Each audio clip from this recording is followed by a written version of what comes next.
क्या आपको लगता है कि जो लोग इंस्टीट्यूट से निकलते हैं वो परफेक्ट होते हैं? क्योंकि जो लोग निकलते हैं उसमें से हर साल का जो रेशियो है उसमें से 2-3 लोग ज़्यादा से ज़्यादा सर्वाइव कर पाते हैं। बहुत सही फरमाया। मैं भी कभी बोलता था, मैंने कहा था कि 10 लड़कियाँ पूरे हिंदुस्तान से चूज़ की जाती थी, उसमें से 20 में सिर्फ 2 या 3 या 4 या 5 खप जाते थे, बाकी लोग शादी करके सेटल हो जाते थे। ये मैं बोलता था, कई बार बोल चुका। और इंस्टीट्यूट में भी एक एटीट्यूड देखी थी। मेरे पीछे मिठून चक्रवर्ती एक बैच पहले का था, मेरे साथ नसीरुद्दीन शाह, शक्ति कपूर थे।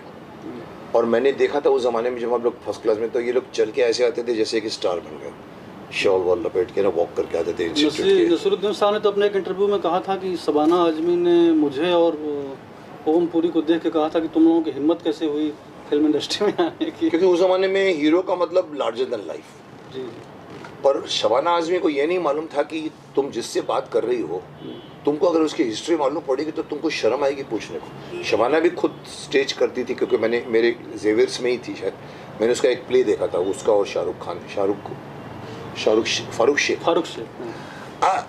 नसीर और ओम पुरी NSD से पढ़कर आए थे हमारे इंस्टीट्यूट में। सडनली हमको लगा ये लोग कौन आ गए हैं, और उनको चूज़ किया गया था। और हमारे जो डायरेक्टर थे वो, उनको पता था इनके बारे में कि नसीर कौन है, ये कौन है। तो नसीर एक्टर था NSD से। इवन ओम पुरी, इवन एक जसपाल करके एक वहाँ से एक और आया था, वो इनसे भी मुझे बेटर लगता था, लेकिन वो मर गया बेचारा। मरा तो नहीं, पागल होकर बैठा हुआ, मैंने सुना। नसीर उनके बीच झगड़ा हो गया। तो ये बात कहना कि उस ज़माने में इसलिए था कि एक्टर मतलब लार्जर देन लाइफ, वो चॉकलेटी चेहरा हो। हाँ, चॉकलेटी चेहरा होना चाहिए, आपकी पर्सनैलिटी होनी चाहिए। जैसे फिरोज़ खान ने एक बार कहा था, मुकेश जब मैं 100 के बीच में खड़ा रहता था ना, तो लोग बोलते थे देखो देखो वो फिरोज़ खड़ा हुआ है। That is today not needed. Thanks to TV industry, thanks to next door रहने वाली लड़की भी काम कर सकती है आपके यहाँ। वो लार्जर देन लाइफ इन लोगों ने ख़त्म कर दिया। नवाजुद्दीन सिद्दीकी ने, के मेनन ने, इरफान ने, इन लोगों ने, क्योंकि ये लोग एक्टर थे।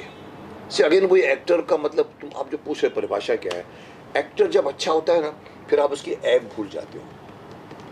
उस छोटा सा टिंगू जो है अपना एक्टर, 4 फुट का भी नहीं है, जो कौन सा लिलीपुट, आप भूल जाते हो कि वो छोटा हाइट है, क्योंकि परफॉर्मेंस का चाहता है। चेचक के दाग थे ओमपुरी को, आपको दिखते नहीं, क्योंकि वो रियलिस्टिक बात कर रहे थे एक्टिंग।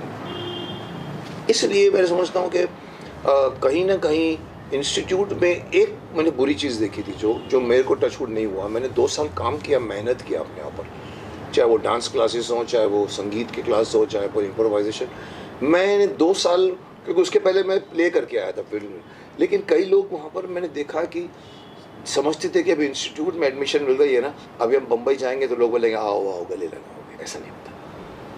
वो लोगों को मैंने देखा काम नहीं करते थे वो लोग अपने आप पर। 2 साल आते थे, कपड़े वपड़े पहन के घूम के, हम लोग जूस पीने जाते थे, घूमते थे, और वो लोग पूना में बोलते थे कि ये लड़का लड़की जो खड़ा है ना, ये इंस्टीट्यूट का ही होएगा, क्योंकि एटीट्यूड होती थी उन लोगों को खड़े। तो यू आर राइट कि 10 में से 2, 3, 4, 5 अगर आप एवरेज गिनो, डैनी से लेके आज तक आपको मिलेंगे 3-4 लोग जॉब्स हुए हैं। बाकी लोग, देखो मैं इंस्टीट्यूट चलाता हूँ, मेरी शक्तिमान इंस्टीट्यूट ऑफ एक्टिंग है। मैं बम्बई में शुरू किया, ऑल ओवर इंडिया में भी कर चुका था। मेरा वहाँ पर कई बार उन लोगों को मैं, क्योंकि आज के चेहरे वो नहीं है जो हमको उस ज़माने में। मैं पहली बार फेल हुआ था ऑडिशन में फिल्म इंस्टीट्यूट की, मैं लॉ कर रहा था, सेकेंड ईयर अप्लाई किया, फिर मैं एडमिट हो गया। उस ज़माने में बेस्ट ऑफ द 20 चूज़ होते थे।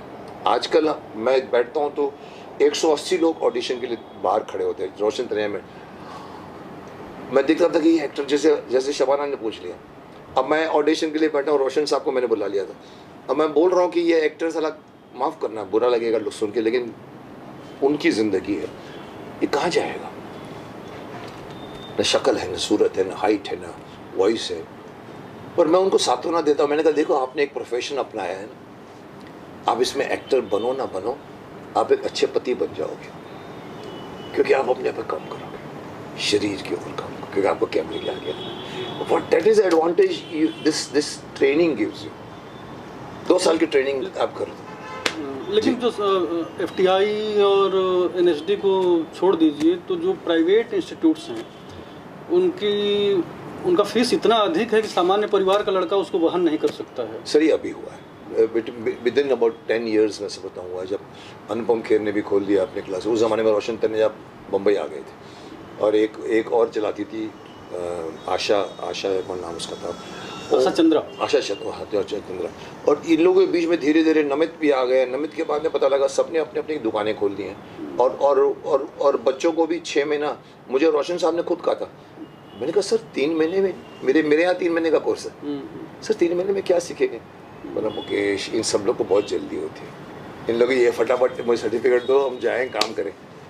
हम लोग 2 साल जीते थे इंस्टीट्यूट में, खाते थे, पीते थे, सोते थे, फिल्में देखते थे।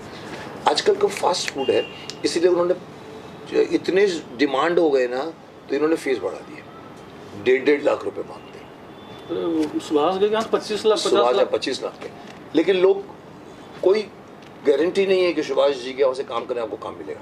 वो मैं साहब बोलता कि आप हमें, मैं इनको बोलता मेरा ऑफिस वाले को, कभी भी लिख के मत देना इनको कि मैं आपको काम दूंगा। आप बाद में आप हैं, आपकी पर्सनैलिटी है, और आप अपनी, आप अपने आप को तैयार कर लोगे। तो यू आर राइट, एक तो टाइमिंग बहुत कम हो गई है, 6 महीने में क्या सीखोगे आप?